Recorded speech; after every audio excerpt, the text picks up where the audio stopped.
Hey, hello everyone, and welcome back to my channel named Learning to Learn. So, today we are going to do MCQ practice of paper 1, specifically teaching aptitude and research aptitude 50 questions.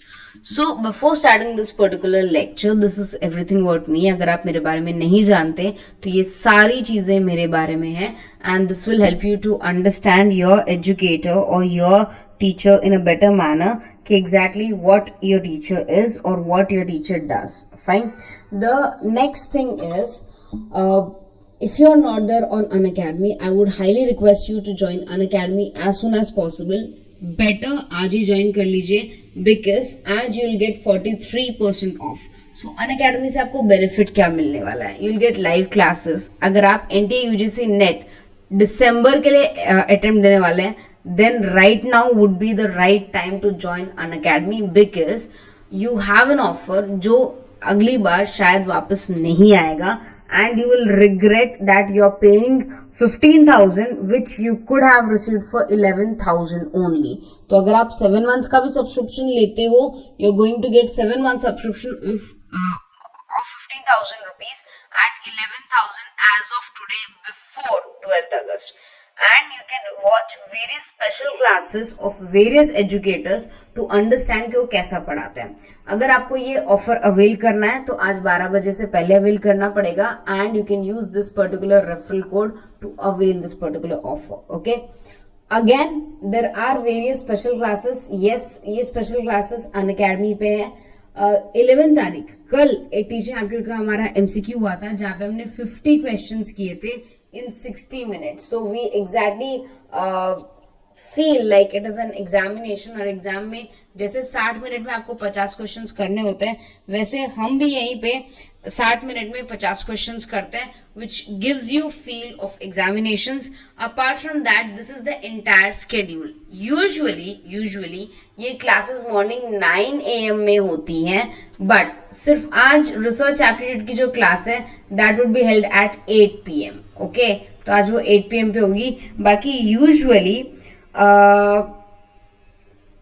it is at 9 AM. Okay, so if you want to see this entire schedule, I'll give you 2 minutes. These are the questions जो हम अब फटाफट करेंगे और मैं आपको explain करूंगी. ठीक है. सो क्वेश्चन इंग्लिश में भी है, हिंदी में भी है, आप जैसा पढ़ना चाहो पढ़ सकते हैं. Which of these is incorrect? The main objective of teaching is to bring desired change in the student.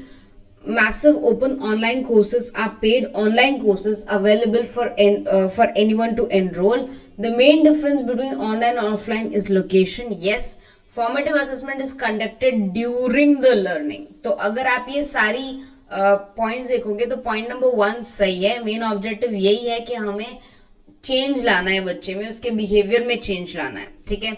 Third point भी सही है कि भाई ऑनलाइन और ऑफलाइन में लोकेशन का मेन डिफरेंस होता है. और फोर्थ पॉइंट भी सही है कि जो फॉर्मेटिव असेसमेंट होता है वो लर्निंग प्रोसेस के दौरान होता है. तो गलत क्या है इसमें? Massive open online courses paid नहीं होते, फ्री होते हैं. ठीक है. So these are not paid, these are the free online courses. Okay, so that is a wrong answer. So इसका करेक्ट आंसर कौन सा हो गया? Option number 2. Next question. Which of the following assessment procedures is conducted during in progress teaching learning session? Teaching learning session के दौरान कौन सा you can say assessment होता है? Summative, formative, criterion या norm? It was very simple. Formative assessment is the right answer. This happens during. अगर end बोलता है तो आप summative बोलते हैं. ठीक है. Now, dash is a visual mode that is composed of 11 stages starting from concrete experience at the bottom of the cone. Then it becomes more and more abstract to reach the peak of its cone. तो जो question बोला है अगर मैं उसको diagram में represent करूं तो एक कोन के बारे में बात कर रहा है जिसके 11 अलग अलग स्टेप्स होते हैं. ठीक है. और जो बॉटम है वो एब्स्ट्रैक्ट से भरा पड़ा है और जो टॉप है वो कोर मेमोरी. ठीक है. या यू कैन से ज्यादा you can say experience right उससे भरा पड़ा है. तो ये क्या है? This is related to Dale cone's model, Dale cone's experience model. इसमें हम क्या मानते हैं कि भाई जो चीज आपको बहुत ज्यादा लंबे समय तक याद रखनी है उसके लिए आपको सारे सेंसेस एक साथ लाने पड़ेंगे, आपको पढ़ना भी पड़ेगा, देखना भी पड़ेगा, अंडरस्टैंड भी करना पड़ेगा, तो ही आपको वो चीज समझ में आएगी, right. Moving forward, teaching differs from training and conditioning in so far as it promotes। तो क्वेश्चन को समझने की कोशिश कीजिए। यहाँ पर वो ये पूछ रहा है टीचिंग और ट्रेनिंग, टीचिंग और कंडीशनिंग डिफरेंट है। यस, टीचिंग डिफरेंट है ट्रेनिंग से और टीचिंग डिफरेंट है कंडीशनिंग से। क्यों डिफरेंट है? क्योंकि टीचिंग प्रमोट करता है, क्या प्रमोट करता है? Critical thinking. डिसिप्लिन ड्रिल नहीं, डिसिप्लिन ड्रिल ट्रेनिंग सपोर्ट करता है, ठीक है। Study association, mastery of facts नहीं। The correct answer is critical thinking. I hope आपको एक क्वेश्चन समझ में आया हो, गोल घुमा के क्वेश्चन पूछा है। Which one of these is correct? Swayamprabha is a group of 34 DTH channels. Initially ये 32 थे but अभी 34 है, so this is correct. Massive open online courses are free online courses. This is also correct. Question number 1 में देखा था. Main difference between online and offline is location. This is also correct. Summative assessment is during the learning. No, it is after the learning. तो question गलत है, question में यहाँ लिखा होना चाहिए था which one is incorrect. So fourth answer is incorrect. इनमें से कौन सा सही नहीं है, ठीक है। So here the answer is 4। Okay, next question, dash is the method of learning that occurs through rewards and punishments for behaviour. तो इसमें क्या पूछा है कि भाई किस मेथड के थ्रू आप पनिशमेंट और रिवॉर्ड्स यूज करते हो। That is very easy. Operant conditioning में हम लोग ये यूज करते हैं। इसके लिए आपको थ्योरीज ऑफ लर्निंग पढ़ना पड़ेगा। Which of the following factors contribute to school learning that are termed as social competence. Social means related to interaction, लोगों से मिलना जुलना, उनकी बात कर रहा है। तो इंटेलिजेंस तो आएगा नहीं, करेक्ट। तो जहां पर इंटेलिजेंस आएगा आप उसको एलिमिनेट कर सकते हो, और स्पेसिफिक एबिलिटीज ऑफ लर्नर भी नहीं आएगा, वो भी एलिमिनेट कर दो। आपका आंसर आपके सामने है। The answer is motivation, social skills, family support. आप इसको डायरेक्टली भी आंसर कर सकते हो या एलिमिनेशन के मदद से भी आप आंसर कर सकते हो। Okay, now next one, which of these are incorrect? इनमें से कौन सा गलत है? Gardner first outlined the theory in his book 1983, book Frames of Mind, Theory of Multiple Intelligence. Dyscalculia, difficulty in understanding maths, numbers, arithmetic operations and science. Dysgraphia leads to poor handwriting, inconsistent spacing, wrong spelling. The affective domain involves development of our mental skills. Affective domain नहीं करता ये कौन करता है? Cognitive domain करता है। इसीलिए first, second, third are absolutely true. Option number D is the wrong answer. Okay, means in here it is the right answer. Which of the following are used in a positive component of classroom communication? classroom communication में क्या क्या चीजें होनी चाहिए? Restrictive actions नहीं होनी चाहिए, empathy हो सकता है, punctuality होना चाहिए, follow up भी होना चाहिए, scattered reflections मतलब जहां पर बच्चे को समझ ही नहीं आ रहा आप क्या बोलना चाह रहे हो, ठीक है, वो नहीं होना चाहिए। Clear? The next one is before conditioning, during conditioning, after conditioning are the part of, ठीक है। Classical conditioning, one of the oldest one. This is very simple, ठीक है। Now moving forward, identify those teaching strategies which are learner centered. Learner centered मतलब एक बच्चे को ध्यान में रख के हम लोग कर रहे हैं। तो यहाँ पे टीचर सेंटर्ड में याद रखना हमेशा लेक्चर आता है, ठीक है। तो यहाँ पर lecturing with power point presentations नहीं आएगा। तो जहां पर ई आता है मैं उसको एलिमिनेट कर सकती हूँ, बट यहाँ पर आप देखोगे तो ई में तो एक ही ऑप्शन है। अब और टीम टीचिंग, क्योंकि ये भी लार्ज ग्रुप टीचिंग मेथड है। लार्ज ग्रुप टीचिंग मेथड में हमारे पास था lecture method, team teaching method, audio video method. So D और ई को आपको एलिमिनेट करना है। तो जहां पर भी डी आ रहा है और जहां पर भी ई आ रहा है प्लीज उसको एलिमिनेट कर दो। Correct answer is option number 3, जहां पर आंसर आएगा ए, सी और D. Clear? Next one is match the following: dyscalculia, dysgraphia, dyslexia and dysphasia. इसके लिए आपको एक बार लेक्चर अटेंड करना पड़ेगा तो ही you will be able to understand. Okay? Now moving forward, okay यहाँ पर डिस्कैलकुलिया का मतलब क्या होता है, आपको मैथ्स नहीं समझ में आता बेटा, आपका कैलकुलेशन खराब है, तो calculia means calculation, so dyscalculia means difficult to understand maths. इसका मतलब नेचुरली जो ऐसे कुछ लोगों को डर लगता है मैथ से, ये वो नहीं है, ठीक है, it's not that. Dysgraphia is partial sorry poor handwriting, poor handwriting dysgraphia की वजह से हो सकती है। डिसलेक्सिया इज रीडिंग डिसेबिलिटी, अगर आपने तारे जमीन पर मूवी देखी होगी तो आपको पता चलेगा। Dysphagia is partial loss of language, correct. तो अगर मैं इसको नोट डाउन कर लूं तो ए बी सी और डी, ए का आंसर आएगा फर्स्ट, बी का आंसर आएगा थर्ड, सी का आंसर आएगा फोर्थ और डी का आंसर आएगा सेकेंड, राइट। सो इसमें B is the right answer क्योंकि बी में सारे सब कुछ मैच कर रहे हैं, ठीक है। Moving forward, from the following identify those features which are associated with indirect instruction strategies, कि हम directly instructions नहीं दे रहे हैं, indirectly instructions दे रहे हैं, ठीक है। अगर मैं गाइडेड स्टूडेंट प्रैक्टिस करूं तो मैं डायरेक्टली बता रही हूँ ना बच्चों को, तो ए नहीं आना चाहिए, ए को एलिमिनेट कर दो, ठीक है। उसके अलावा आप क्या और कौन सा एलिमिनेट कर सकते हो, you can eliminate the option number C, presenting stimulus and response, ठीक है। तो आप यहाँ पर स्पून फीडिंग कर रहे हो, बच्चों को सब कुछ बता रहे हो, ठीक है। तो ए और सी जहां पर नहीं आएंगे, जिस भी पॉइंट में ए और सी नहीं आएंगे, आप उसको आंसर कर सकते हो। सो the correct answer would be first one, right. यहीं पे मैं एक सेकंड लेके आपको बताना चाहूंगी कि इस तरह के जो क्वेश्चंस होते हैं जो आपको बहुत ही डिफिकल्ट लगते हैं, इसको सॉल्व करने का सबसे अच्छा तरीका होता है यूजिंग ऑफ एलिमिनेशन मेथड। मतलब इन सारे पॉइंट्स में either you should be 100% sure के पॉइंट सही है, और either you should be 100% sure कि ये पॉइंट नहीं आना चाहिए, ठीक है। अगर आप 100% श्योर हो तो ही फिर आगे बढ़ो, अगर आपको लगता है शायद हो भी सकता है, नहीं हो भी सकता है, उससे आगे मत बढ़ना, और else you will find your answers wrong, okay.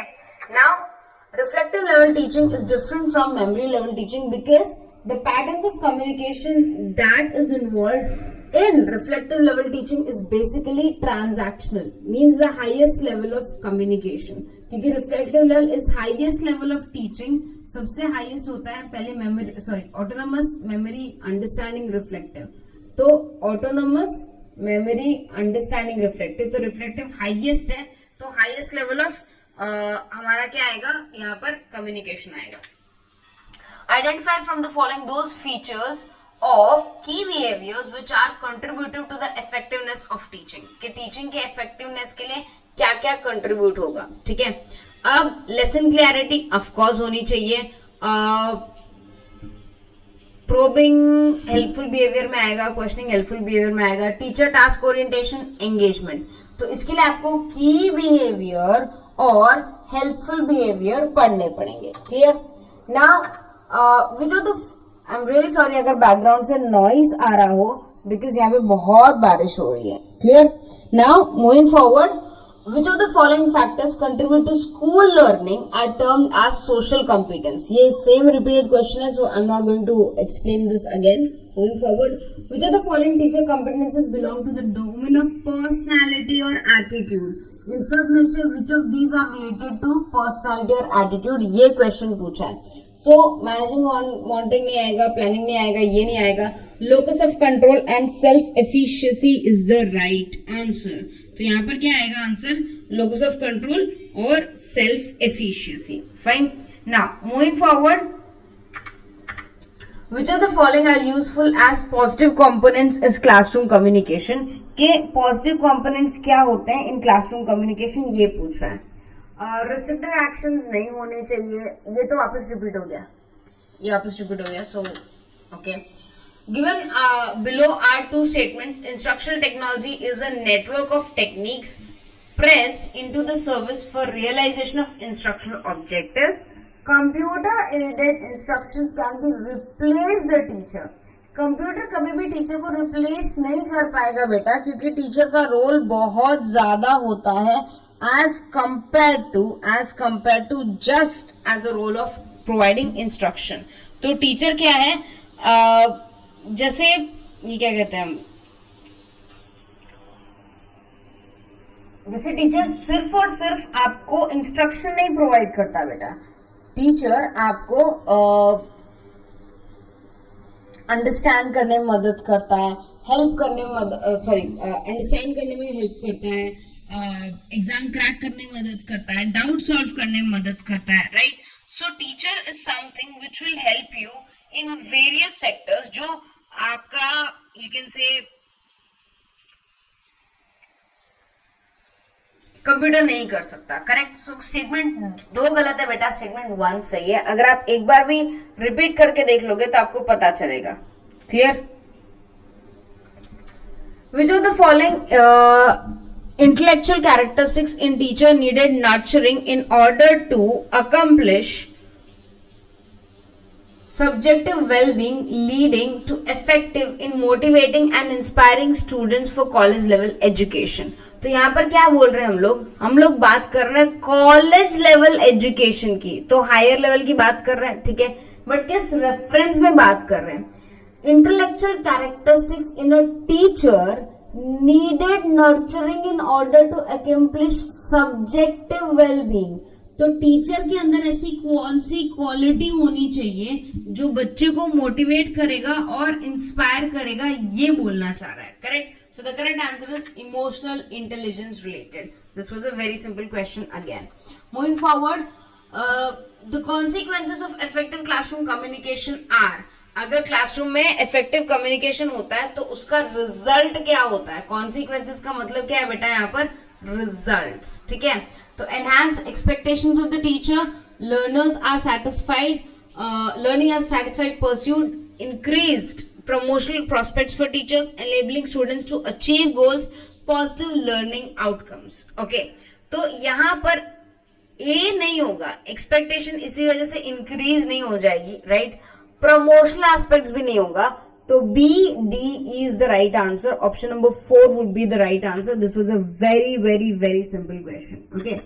Next one, an open classroom environment marked by sharing and caring by teachers and students in their interchanges will be most helpful for which level of teaching? जब आप share करना चाहते हो सारी चीजें, जब आप care करते हो अपने बच्चों के बारे में, सो यहाँ पर किस टाइप की चीज आनी चाहिए, ठीक है? So the correct answer is of course reflective level, क्योंकि this is the highest level. यहाँ पे बच्चे को पता होता है, इवन स्टूडेंट और टीचर को पता होता है that exactly what is happening. Okay, next, free and unlimited use of non-verbal cues enhances the communication aspects of a classroom. Okay, and a pleasant person of a teacher enlives the classroom ecosystem. Okay, so यहाँ पर I think ये answer गलत दिया हुआ है. I think first is incorrect and second is true. Okay, so sorry, correct. First is incorrect है और second true है. Fine. Now moving forward, which of the following characteristics in classroom teaching behavior are given below? तो कौन से ऐसे characteristics हैं जो classroom communication में दिए हुए हैं, ठीक है? Which of the following characteristics in classroom communication teaching behavior given below will be classified as a part of formative assessment? मतलब इनमें से कौन सी ऐसी चीजें जो formative assessment से related है, ठीक है? So it is A, B, C, D और E, सारे पढ़ लेते हैं. The teacher asks questions to elide classifications. This can be possible. The teacher specifies the level of mastery. Not possible. The teacher pauses for few seconds, looks at the student and asks the questions. Okay, क्योंकि हम लोग regular पढ़ाई करते हैं, regular पढ़ाई में जो आपको टेस्ट दिए जाते हैं, सरप्राइज टेस्ट दिए जाते हैं, यूनिट टेस्ट दिए जाते हैं, वो फॉर्मेटिव असेसमेंट में होता है during the lectures. Okay, the next one is during the time of presentation, the teacher marks the student understands and investigates. ये भी हो सकता है. The teacher indicates performance criteria and gives judgment value. ये नहीं हो सकता. So correct answer आएगा A, C और D. But अगर आप यहाँ पर नोटिस करेंगे ना तो A, C, D नहीं है. So this is a wrong question. Okay. Moving forward, in which of the following there is considerably scope of violation in research ethics? इसको मैंने क्लास में एक बार एक्सप्लेन किया हुआ है. रिसर्च एथिक्स में अगर कोई प्रॉब्लम आती है, ठीक है, रिसर्च एथिक्स को अगर आप वायलेट करते हो, फॉलो नहीं करते, तो उसका सबसे बड़ा पॉइंट होता है डेटा इंटरप्रिटेशन और डेटा कलेक्शन. सबसे ज्यादा, क्योंकि यहाँ पर वो अगर मिस्टेक करता भी है, यहाँ पर अगर वो बायस भी हो जाता है तो इसको ढूंढना मुश्किल हो जाएगा. सो जहां पर बी आ रहा है आपको सबसे पहले वो चूज करना है, उसके बाद of course reporting and ultimately using research tools. Hypothesis और प्रॉब्लम फॉर्मुलेशन रेयरली होता है, इसमें अगर आप ऐसा कुछ करते हो तो पकड़े जाओगे. Clear. The next one is qualitative research is an umbrella term to refer to various research. तो क्वालिटेटिव रिसर्च क्या है? एक अम्ब्रेला टर्म है या एक ब्रॉड टर्म है जो वेरियस रिसर्च को क्या कहते हैं बताता है. The data collected has been termed as soft. तो क्वालिटेटिव रिसर्च में जो भी डेटा कलेक्ट होता है उसे हम क्या कहते हैं? सॉफ्ट डेटा कहते हैं. मतलब थ्रू वर्ड्स या थ्रू एक्सप्लेनेशन होता है. It is not related two numbers. ये नंबर्स से रिलेटेड नहीं होता. ठीक है. The next one is quantitative research is mainly hypothetic, deductive and employs most statistical techniques for data analysis. That is completely true. तो statement 1 भी सही है, statement 2 भी सही है. Okay, moving forward. Given below are two statements. One is labeled as assertion and other is reasoning. तो आपको assertion और reasoning करके बताना है. Clear? So यहाँ पर A है, in order to bridge the gap between theory and practical, both fundamental and applied research formats should be promoted. Fundamental research focuses on theory making. A भी true है, R भी true है, and R is the correct explanation to A. So this was again one of the simplest questions. Which of the following research forms aims primarily at outing to use theoretical advance with an eye of exploring potential of generability. इसका मतलब कौन सा ऐसा research है जिसका primarily काम है theory को एडवांस करना और देखना उसको हम प्रैक्टिकली अप्लाई कर सकते हैं या नहीं. ठीक है. That is of course action research. Okay, moving forward. Next one. In which method of research the independent variable is manipulated to observe and measure its effect on dependent variable? So this was a very simple question. It is the experimental method. Experimental method नहीं होता तो यहाँ पर हम लोग इसे causal research भी कह सकते थे. ठीक है. The next one is use of ICT in research facilitates access and accuracy of research findings. A researcher has to follow various styles of referencing. No, आप एक टाइम में एक रिसर्च में एक ही टाइप ऑफ रेफरेंसिंग फॉलो कर सकते हो, दूसरे किसी टाइप का रेफरेंसिंग फॉलो नहीं कर सकते. सो A is true, R is wrong. This was the correct answer. Moving forward towards the next question. In order to ensure ethnicity, a researcher has to indicate original source from which data is collected. ठीक है. So first one would be of course definitely true. Second one, the data analysis and interpretation, researcher has to evince necessary rigor and appropriateness of procedures. कि भाई उसे follow करना चाहिए regret तरीके से, उसे फॉलो करना चाहिए सारे rules and regulations. Okay, so yes, statement 1 and 2 both are correct. The scope of creativity and imagination is largest in which? तो बहुत ही सिंपल है. हाइपोथेसिस और हाइपोथेसिस टेस्टिंग में सबसे ज्यादा क्रिएटिविटी का स्कोप है. बाकी आप अपनी क्रिएटिविटी कहीं भी शायद नहीं दिखा पाएंगे इन अ रिसर्च पेपर और a thesis. Given below are two statements in research formulation of policies for admission test screening cannot neglect constitutional provisions while awarding research degrees the minorities quota. ऐसा कुछ नहीं होता कि भाई रिसर्च डिग्रीज देते वक्त हम माइनॉरिटीज कोटा को देखेंगे. नहीं, जो भी एलिजिबल है, जिसने ढंग से काम किया है, जो अपना थीसिस डिफेंड कर पाता है, उसको हम लोग पीएचडी प्रोवाइड करते हैं. So here the statement 1 is true, statement 2 is false. The next one, a teacher constantly makes an effort to improve the quality of learning through various interventions, through various, you can say, examples, or through various ways, I could say. The approach adopted by him or her in the ambit of this is which type of research? That is action research. यहाँ पर वो teacher एक action research ले रही है, देख रही है कि क्या कर सकते हैं. Right? Moving forward, what sorry what was expected of people's during the early days. जब बच्चे बहुत ही छोटे होते हैं तो उनसे क्या एक्सपेक्ट किया जाता है. उनसे आप ये एक्सपेक्ट नहीं कर सकते कि वो लर्निंग एनवायरनमेंट क्रिएट करें, वो क्लास में सबसे आगे बैठे, अटेंटिव रहें. नहीं, वो ये क्या कहते हैं, सॉरी अटेंटिव रहे, ये तो है, सो सॉरी डी नहीं आएगा. ये नहीं कि टीचर को हमेशा रिस्पेक्ट रखे, ऊपर से देखे, नो, एटलीस्ट उनका अटेंशन रहना चाहिए क्लास में, वो क्लास में ध्यान देने चाहिए. That would be the minimum requirement which you need to satisfy. The next one is which of the following factors can adversely affect the hearing process. मतलब अगर आप किसी की बात सुन रहे हो तो एडवर्सली इफेक्ट कौन सी चीज होगी जो आपको सबसे ज्यादा इफेक्ट करेगी. Addition of more hearing aids, very high speed of speech, loss of audio, all of the above is the right answer. ये सारी चीजों की वजह से क्या होगा, हियरिंग में प्रॉब्लम आएगी. Now moving forward, which of the following words most appropriately describe mental development. Mental development कौन explain कर रहा है? The nature of mental development runs parallel to physical development. It is an interminate pattern. It is not a random pattern. It grows up to mid-teens and then fattening. The correct answer is option number 1. Option number 1 सबसे ज्यादा appropriate है. ठीक है? Moving forward, identify the following list of competencies of teaching. Those which are related to personality and attitude. So locus of control तो of course आएगा ही आएगा, और self efficacy भी आएगा. यही क्वेश्चन हमने थोड़ी देर पहले देखा था in a different way. So C and D is the right answer. Very simple question. Okay. Now, the next one is, this theory suggests that traditional psychometric views of intelligence are too limited. Dash first outlines his theory in dash book. Frames of Mind, the Theory of Multiple Intelligence. तो of course gardener sir ने दिया था, ये तो पता है, but कब, 1938 में या 1983 में? 1983 में, right? So that is the right answer. Okay.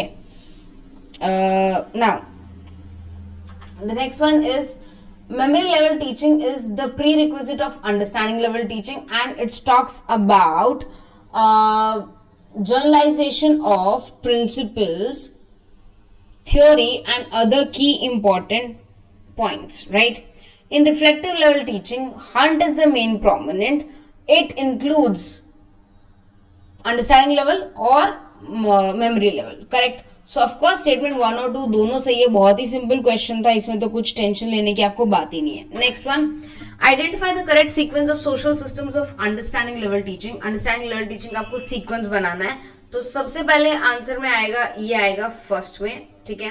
Second आएगा डी प्रेजेंटेशन, थर्ड में आएगा बी असिमिलिएशन, फोर्थ में ऑर्गेनाइजेशन, और फिफ्थ में रिसाइटेशन. सो अगर आप ये पूरी सीक्वेंस अच्छे से बना पाओ यहाँ पर, सो करेक्ट आंसर ए आएगा आपका. Okay.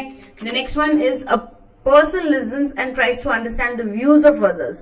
Which of the following words can be exactly used to describe that person? That is active listener. वो बहुत ध्यान से सुन रहा है, वो समझने की कोशिश भी कर रहा है. Clear? If students are identified as unable but willing. अब ये क्वेश्चन काफी डिफिकल्ट है, ठीक है, तो प्लीज आप इसको समझने की कोशिश करो. यहाँ पर क्या हो रहा है बेटा, बच्चे कर नहीं पा रहे हैं बट करना चाहते हैं, ठीक है. तो बच्चे कर नहीं पा रहे हैं बट करना चाहते हैं, तो उस केस में क्या होगा बेटा, उस केस में the best way to deal with that kind of kids is small step presentation with error free task and frequent reinforcement. तो यहाँ पर हम क्या करना चाहते हैं, यहाँ पर हम बच्चे को छोटे छोटे टास्क देना चाहते हैं. वो छोटे छोटे टास्क बच्चों को मदद करेंगे to understand the work, right, and then move forward. Okay. Next one, facts and information get focus in which level of teaching. Very simple, memory level पे हम लोग रट्टे मारते हैं, याद करते हैं, कोर लर्निंग होता है. Clear? Yes. Moving forward, next one is, consider the following statement: trying to listen for problems, not paying much attention, intervening to change the subject. Which of the following is mostly related to statements? Okay, ये mails और females दोनों में हो सकता है बेटा, ये किसी भी एक पर्टिकुलर पर्सन के लिए नहीं होता. It's not related to one particular person only. Fine. Next one, which of the following words denote deep thinking. Deep thinking में क्या क्या वर्ड्स आएंगे? Focusing on whole detail rather than the main point, ignoring the context of communication, evaluating the message that is being presented. It is associated with hearing only. So I think option number C would be the right answer. यहाँ पे D दिया हुआ है, but I highly think C should be the right answer because C आपको ज्यादा better तरीके से बता रहा है. Clear? Now, A competent teacher must have a sound knowledge. इसमें काफी लोगों को डाउट होगा. बहुत ही सिंपल है. सबसे पहले आप कंसेप्ट समझोगे, कंसेप्ट समझने के बाद उसकी थ्योरी समझोगे, फिर उसका प्रैक्टिकल करोगे, फिर उसका रिसर्च करोगे. So it starts with this. It is not like कि आप you can start with research और प्रैक्टिस और theory. No, you can not do that. ठीक है. Next one. Which of the following are true about teaching? Teaching के बारे में क्या true है? Teaching is a dynamic process. Teaching is a process. Teaching, it changes its concept with time and place. All of the above is the right answer. It was a very simple question. Which of these is not true? Teaching is an art. Teaching is an art and science. Teaching cannot be trained. Teachers can be trained. फिर teachers are born. No, teachers can be trained, right? So इसीलिए the correct answer is all of the above. Okay. The next question is which of these are projected aids? Projected aids में आता है आपका film, slides, overhead projector, film strip, Epediascope. So it should be A, B, C, D and G. This should be the right answer. The correct answer is option number B. Okay. So this let's come to an end of this particular session. और अगर आपको ऐसे ही classes और भी attend करने हैं, you can come on Unacademy and solve 50 questions in 60 minutes. Fine. Take good care of yourself, study hard. अगर कुछ समझ ना आया हो तो प्लीज कमेंट सेक्शन में जरूर मेंशन कीजिएगा. Okay, bye everyone.